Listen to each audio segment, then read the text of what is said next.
Marshall and Philip talking about the international frontier of Bitcoin mining. And Perry from Block will also be joining us. Perry, you want to join? And anybody else who wants to join us, you could just come up. So we got lawmakers, we got reporters, we got bankers. So actually, a couple months ago, the three of us were in a car driving across Kenya. Yeah. To go look at a project site, and so we were able to have a lot of I think very fascinating conversations about emerging market mining, specifically, and about how your driving likely needs improvement. Well, I may have been arrested at some point in this process, and the two of these guys got to stand in a Kenyan police station. And it was that's the first time I've ever met Perry, but we have a very deep connection now for being in a police station in the middle of nowhere, Kenya, because this guy can't drive. Yeah, exactly. All right, so intros. My name is Marshall. I mine blocks for a long time. I am an advisor and investor to Gridless, and I am the founding member of the Perry fan club. So my name is Philip Walton. I'm the co-founder of Gridless, based in Nairobi, Kenya. And we're doing Bitcoin mining on stranded renewable energy assets in Africa. So my name is Perry. I was here about 20 minutes ago. Not much has changed since. I still work at Block, solutions architect, working on the mining team. So I guess the real question is, what's changed in Africa? And tell us about your ongoing projects. Tell us about the challenges and how it differs from what this strapping young Brit might have to do with flare gas. And there's a lot of similarities, a lot of differences. Let's hear them. Well, no, I actually think it's really cool to follow the off-grid guys, because if there's anybody that we can relate to and what we're doing in Africa, it's the off-grid guys. We're going to hunt energy, going to hunt cheap energy, and then we're deploying mining into places that you really should not be putting computing equipment, and trying to make that reliable. So, I feel like there's a kindred spirit every time I talk to the off-grid mining guys. Now, thankfully, we're cleaner because it's all renewable energy. But I have no criticism for what they do. It's actually pretty awesome. So basically, our model is we go and find energy developers that have built energy that they're not able to sell all of that, and it's actually a pretty sad situation. When you look at the energy that's developed across the continent, in general, they're able to sell about 20 or 25% of what they produce. And so if you start to look at the economics of an energy site, the investment that's made in building that energy site, you cannot get a return on your investment if you're only selling 25% of what you're able to produce. Unlike, the world that Marshall lives in here in Texas, where there are really sophisticated financial markets, and you can do a lot of creative things from, an energy arbitrage standpoint in playing those markets. We don't have that. So if you can have lots of energy that there's nobody willing to buy. And so, when we initially started this, we were approached by some of the big DFIs like Rockefeller that have been investing in renewable energy in Africa, and just watching these project after project after project fail because the financials just don't make sense. And so what we're able to do is we're able to come in and add on Bitcoin mining as a way of consuming all of that excess electricity, and then providing what we do is we do a revenue share. So we actually pay them in Bitcoin. Now we'll help them convert it if they want fiat, but we do our best to orange pill them and get them to realize that the best thing to do would be to hold on to that. But we monetize that electricity for them. And we do it in some pretty remote places. If any of you guys caught the film last night, one of our sites in Malawi is featured in that film. We're mining in northwestern Zambia at the corner of Angola and DR Congo, at the source of the Zambezi River. So it's very easy place to get to and operate, I'm sure. Very difficult site. We're doing a combination of energy sources. So we have hydro, we have geothermal, we have biomass, and we have some small solar sites, although if anybody that plays with Bitcoin economics knows that pure solar is not a great fit.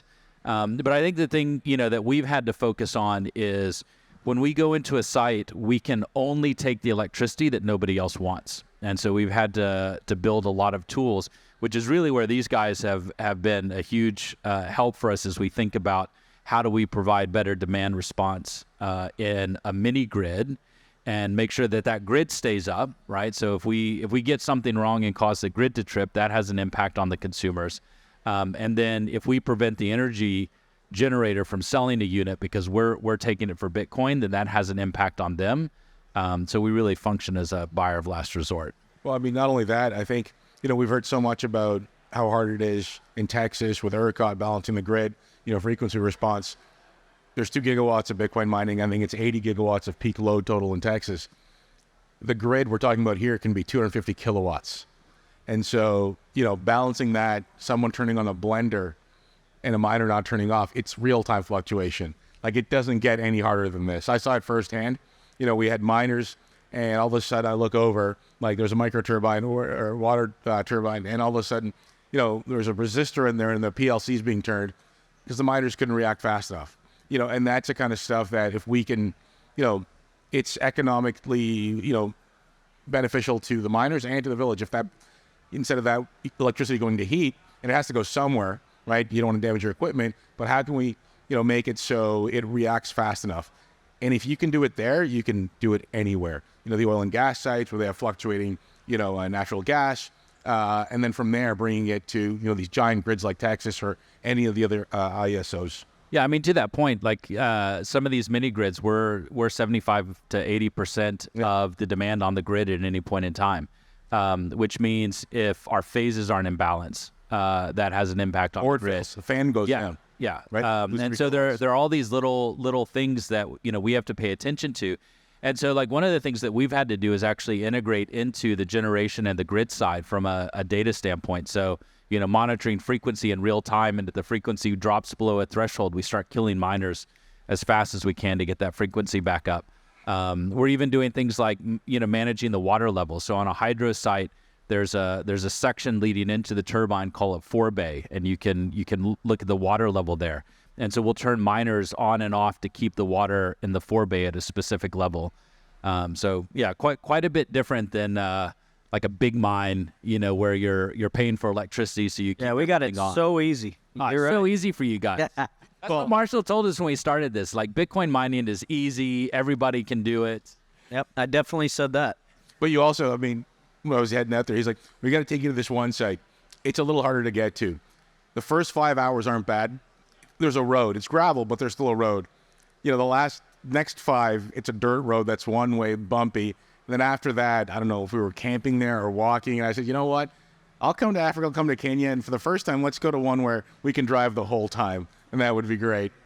And still ended up at a police station. But But, I think, like, philosophically, we should talk a bit about, I think we all agree that Bitcoin in general, but Bitcoin mining specifically, is chasing the cheapest energy it can find.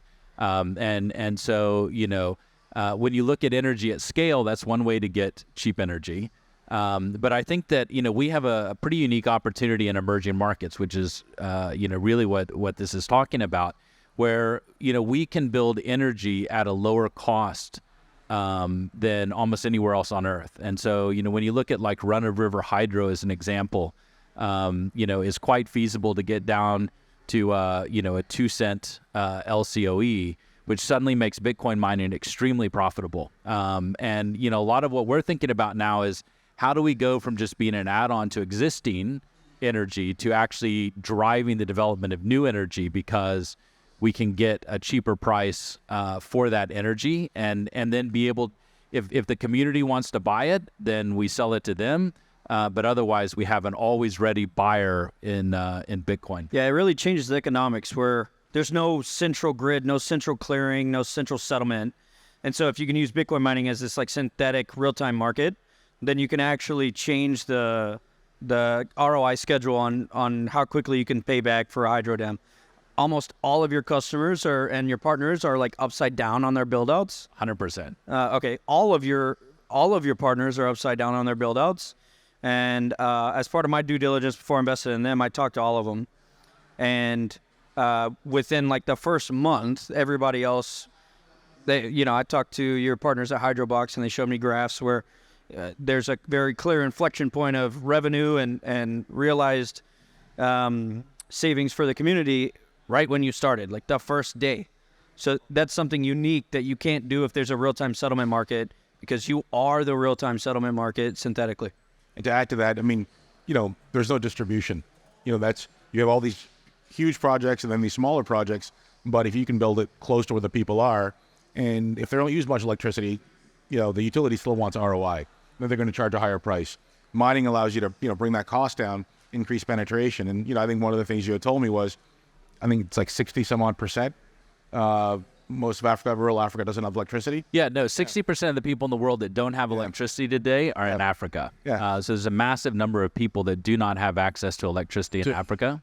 If you can increase generation, set up new, you don't have to build transmission lines, and it's right at the source, and, balance, build, maintain a little microgrid that increases electrification, what could be better than that? Well, and Perry just hit on a key point, which is, when you look at a lot of the mini grids that are developed, it's not uncommon for them to go in and try and charge, 90 cents or $1 a kilowatt hour.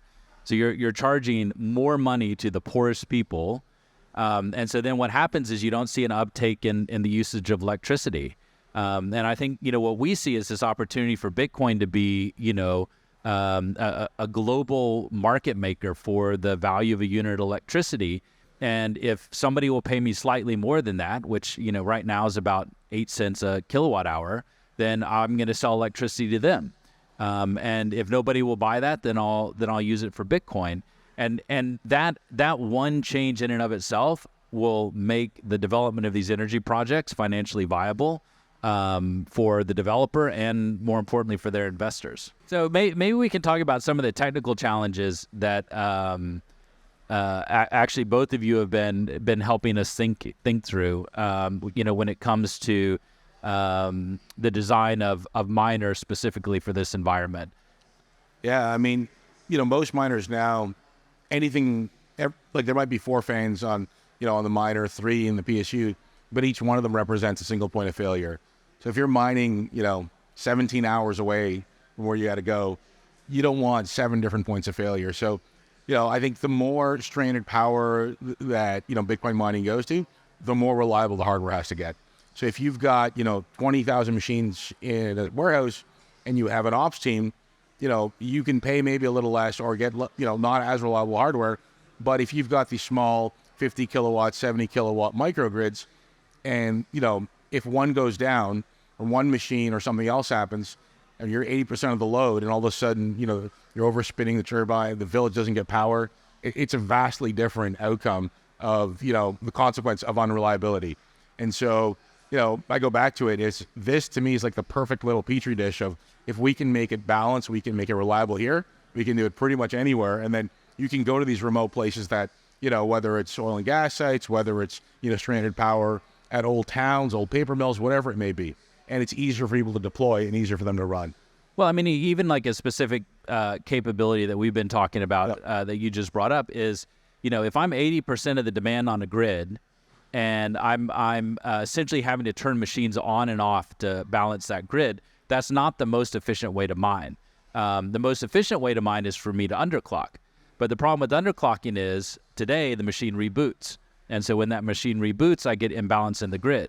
And so I'm constantly in this mode of trying to deal with how do I make my machines more efficient so that I can maximize the hash rate for the input of electricity versus the stability of the grid. And so we've been having these conversations about, how do we move towards the ability to adjust the clock in real time without rebooting, which would give me the ability to essentially adjust the efficiency of my mine down when there's more demand on the grid, and then increase the hash rate when the demand on the grid goes down. In a simple way, how can we turn this complicated computer into a knob that we can just turn up and down? And hopefully we figured it out today, but we'll see. Yeah, no, but I mean, maybe just talk a little bit about how we've been, because that was truthfully, that was a big part of our conversation as we were driving across Kenya a couple months ago was this particular problem. Yeah, and so like there's people, Bitcoin mining is a pretty small, tight-knit community, and I said, I may know some people who are working on something that might be able to help. And, they love a new challenge, and they happen to be here. And I said, let's see if we can figure this out. And yeah, he said, we could probably fix this and we'll send you some boards to test out and try out.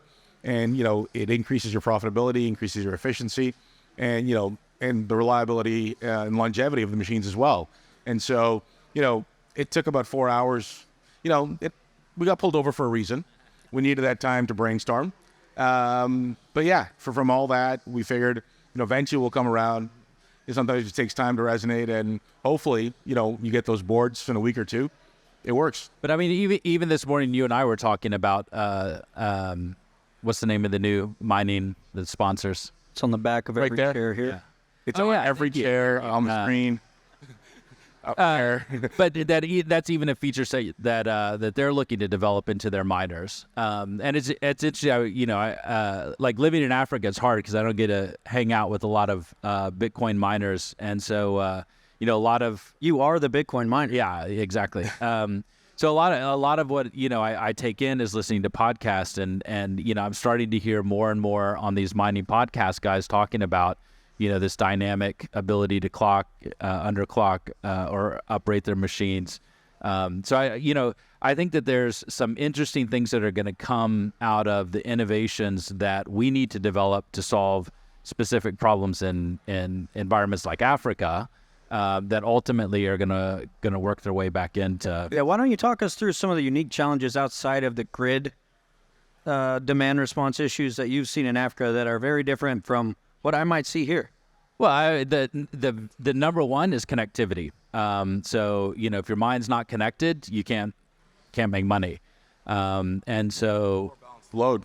or balance the load. And the first time we found out the impact of this, we had just brought up it was a 300 kilowatt mine on a 500 kilowatt grid, and man, we were cruising, like this thing's just flying along, and then we didn't realize it, but the internet dropped, and as soon as the internet dropped, the machine stopped mining. So you suddenly had a loss of 300 kilowatts on a 500 kilowatt grid. It tripped back. Yeah. And so starting to think about two things. One, how do we have some redundancy from a mining pool standpoint? So we actually run a dummy pool locally. Really good idea. I wonder who came up with that. I don't know. You know what's even better? You have an infinite difficulty in the control board, so it doesn't even have to wait to switch. Yeah. As soon as it doesn't submit a share. But then, Boom. what? So that was one approach to the solution. But then, we thankfully in our past lives. So my co-founder and I had a connectivity company in Africa before, so we knew a bit about that. And so we got to try some of the early Starlinks as they were coming in, and we're like, oh man, this is the answer. Well, guess what? Starlink's not perfectly reliable. So Africa doesn't have great coverage. So the connectivity will go down. So we were having like tons of stale shares. It was really impacting our economics.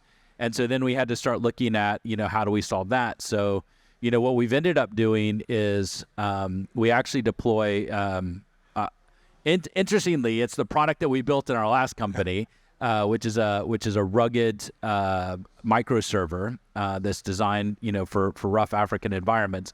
But that runs a bonding service. And so now we take usually multiple LT connections, Starlink, bond those into a redundant connection. And that means that, in northwestern Zambia or in, the middle of nowhere Malawi, we actually have our share acceptance rate is like 99.8.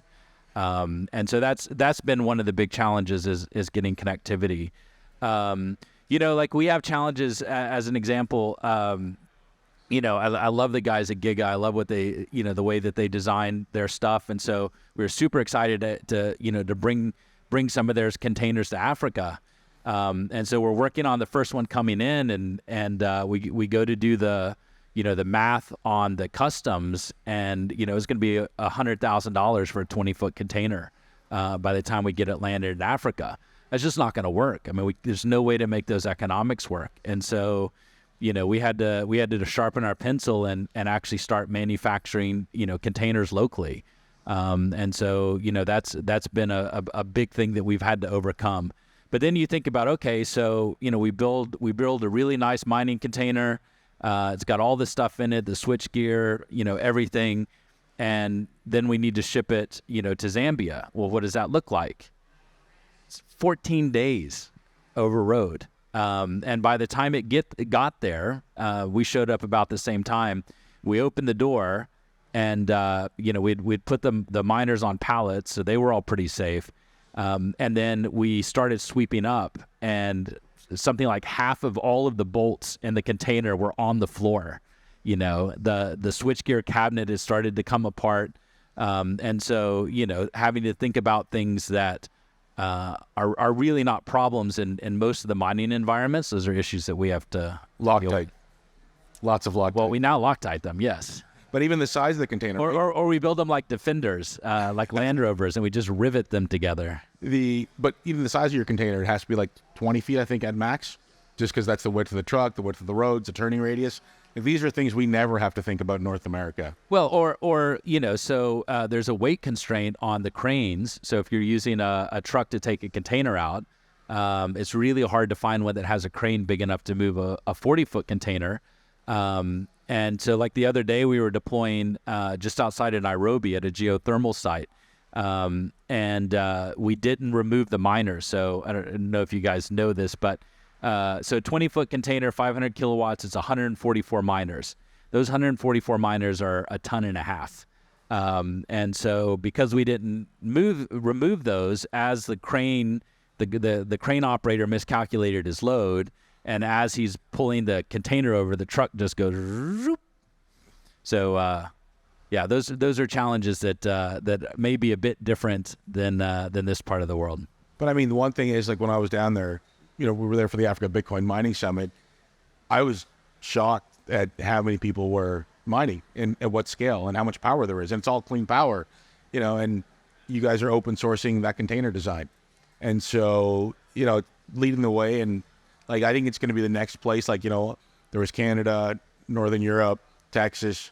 I think Africa is the next frontier for Bitcoin mining. Yeah, Bitcoin mining historically has kind of chased the lowest cost power, like you were saying. So, it was a lot in Central Washington, and then we moved to China, and now we're back stateside in South America. We were in Northern Europe for a bit.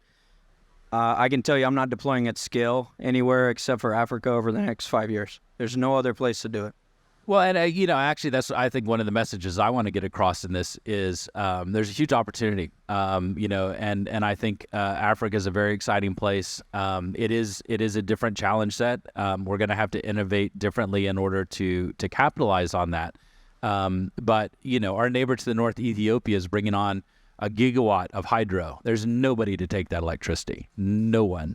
Kenya has we're not quite at a gigawatt of geothermal. But we have the capacity to go well over that. There's nobody to take that electricity.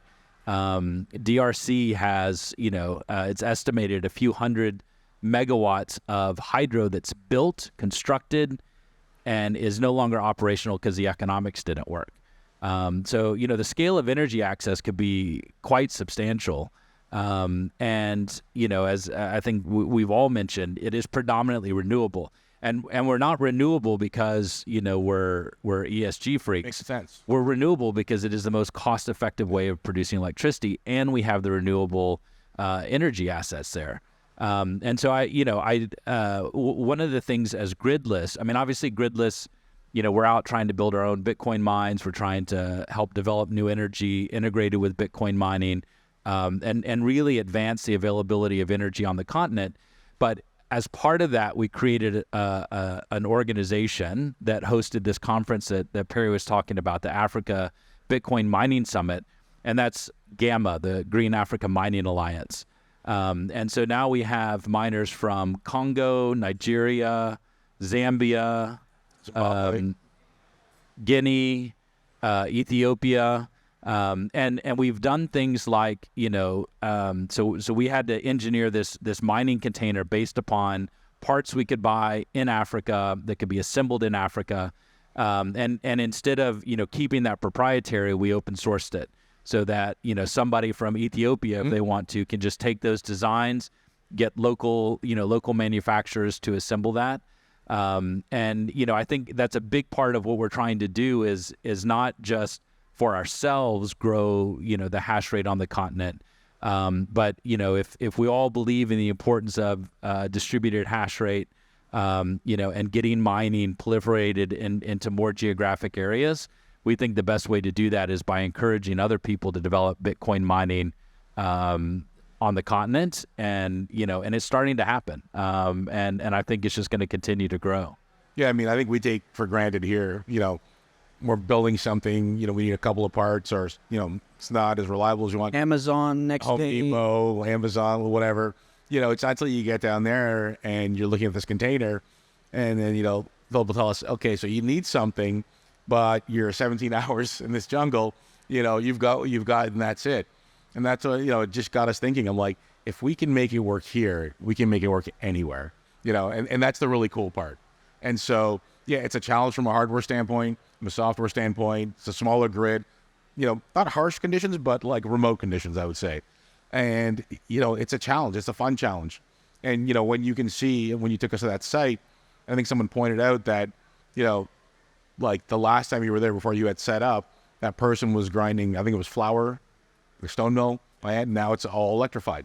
That definitely changes. You wouldn't connect, like 5 years ago, someone had said, Bitcoin is helping someone, grind flour. You wouldn't even in Africa, like you couldn't have connected those dots. And, seeing it firsthand, it's absolutely game changing. Well, it was pretty cool. Is like, so in Malawi, they actually have a lot of flour mills on their grid. And so, there's a surge when you first turn on a motor like that. And so, you can actually watch it. You'll see 3 machines drop off. That means a flour mill just went on. And then you'll see like 2 of those machines come back up. And then when the flour mill goes off, the 3rd machine will come back up. And that's the kind of demand. Yeah. Like it literally is a flour mill comes on and we turn Bitcoin mining off. But that brings stability to the grid, which is, and here's the crazy thing is, and again, if you see the movie, talking about this site, it's in Malanje in southern Malawi. This little community of very, very poor people has 24/7 electricity. It's always on. The major city, Blantyre, that's an hour away, has rolling blackouts. So, they'll have electricity maybe for 8 hours a day, 10 hours a day, or 10 hours at a time. And so, it is pretty cool that by, working in this remote location with Bitcoin mining, you have a community that now has super reliable power, whereas the major city just down the road does not. And low cost, reliable power. Yeah, it's cheaper than in the big city too. So that's even crazier. Right on. Well, thanks, gentlemen, for sharing your thoughts and experiences. If anybody got questions, we'll be down here on the side. Thanks so much. Hey guys, thanks for coming out to the 2023 North American Blockchain Summit. It was the best summit yet. We look forward to hosting you again next year. If you enjoyed the summit or like what you saw in this video, be sure to subscribe. If you're interested in learning more about membership in the TBC, go to texasblockchaincouncil.org to learn more.